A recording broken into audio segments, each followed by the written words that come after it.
Hello, and welcome back to another video. This scooter pointed at me as he zipped by me, so I had to just take off after him. I think that's what we're supposed to do, right? I think until I pass him, I really can't do anything else.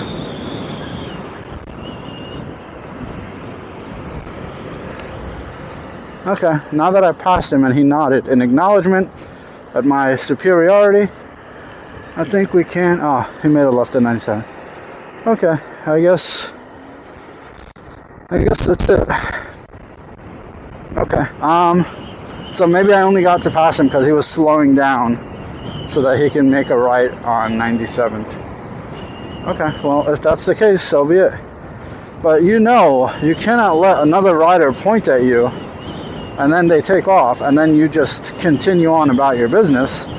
You have to put down your proverbial stuff that you're doing and tend to the matter immediately. You mustn't forego the opportunity to avail yourself of a ride-along with minimal spoken words, but plenty of communication nonetheless happening between you two. And most importantly, of course, you must do so all in a safe and courteous manner, looking out for the well-being of yourself and everyone around you.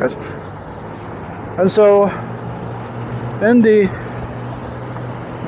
event of a unexpected conclusion, oh, this feels good coming down 2nd Avenue, because I come down 2nd Avenue a lot on the Sherman, and now that I'm doing it on the S22, I can really feel the suspension absorbing a lot of what I would otherwise be absorbing using my own reflexes while riding the Sherman.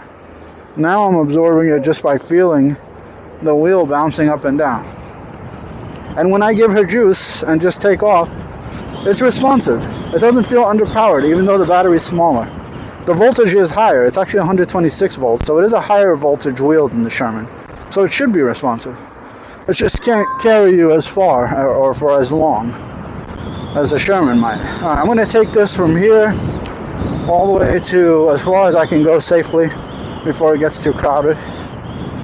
And let's see how it feels. Okay, so far the bumps are still kind of magnanimous in a way. It's just a lovely feeling. Is this what having a Lynx must feel like? Possibly, yeah.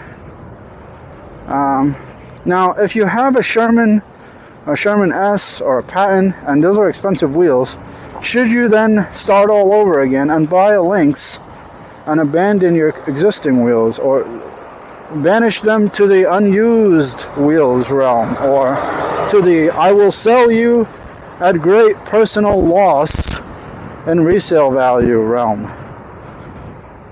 I don't know if you should. I mean, I know that the Lynx is definitely the hands down best feeling ride among the choices, with the lighter alloys that they use and the extreme amount of voltage and power that they've incorporated into the motherboard's design, and the pretty big battery.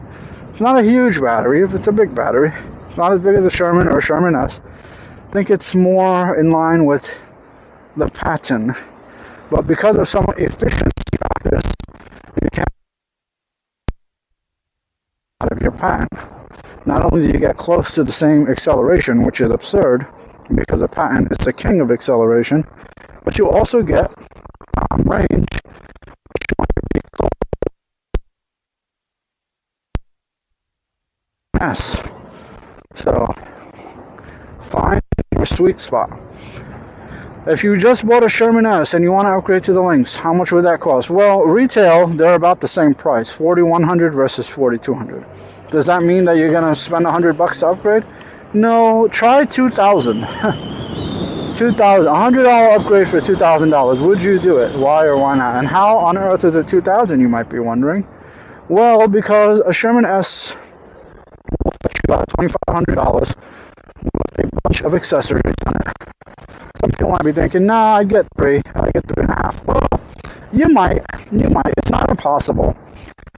Let's just say, to be safe, it's gonna go for 25, because that's about how much I was able to price a Sherman S for when I was interested in one secondhand, and it was in great shape, had all the bells and whistles, and 2,500 was the going rate. And as I recall, it didn't get sold still for a few more days after that, even though I think the seller did want somewhere around the range of 3,000 or 3,500.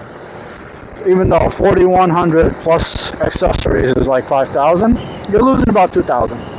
Okay, so there. So if it's 2,500 and you need 4,800 for a Lynx with accessories, then that's about $2,000. So if you have a Sherman S and you want to upgrade to a Lynx, that's about $2,000.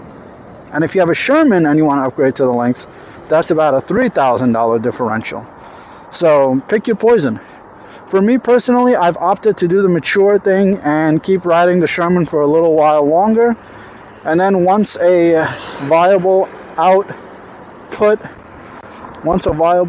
solution for the Sherman shows itself, I will be glad to upgrade to the Lynx. Now, even though I'm a career rider now, I'm a professional electric unicyclist, given my YouTube status. Does it pay? It's worth it to get a Lynx? Oh. Oh. You alright, brother?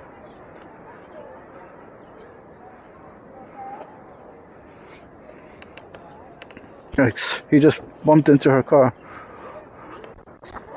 Huh. So at this point my mic gets really staticky. I think it was running low on battery, but I was basically checking if our fellow bike rider was injured, and they were discussing what happened. She said that she slowed down to make the right and he just went right into her. Maybe he was on his phone or something, I'm not sure, but you can see me chime in a little here, and I just had to get this off my chest. So I tell the lady, excuse me, for future reference, you are allowed to make a right turn from the far right lane, from the bus lane. I know the bus lane's red and you're not supposed to drive in it, but you're allowed to be in the bus lane for 1 or 2 streets if you're about to make a turn, because I've seen this before. Anyway, that's the end of the video. Thanks for watching. Have a great day. Goodbye.